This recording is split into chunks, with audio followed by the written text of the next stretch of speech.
श्री स्वामी समर्थ गुरुचरित्र अध्याय 11। चला तर आपण ही गोष्ट ऐकूया।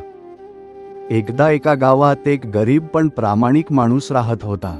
त्याच्या आयुष्यात खूप अडचणी होत्या, घरची परिस्थिती वाईट, कामात नुकसान आणि मनात सतत चिंता।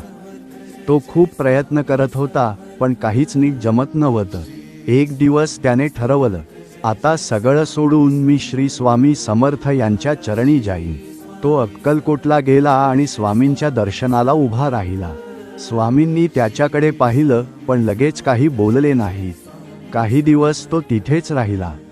स्वामी कधी त्याला दुर्लक्ष करत, कधी रागावत, जणू त्याची परीक्षा घेत होते। पण तो भक्त हार मानला नाही। त्याने मनात ठाम विश्वास ठेवला, स्वामी माझ्यासोबत आहेत।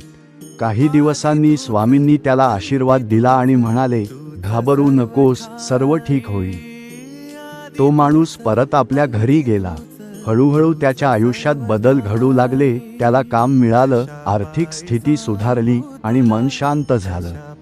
त्याला कळलं, हे सगळं श्री स्वामी समर्थ यांच्या कृपेनेच झालं।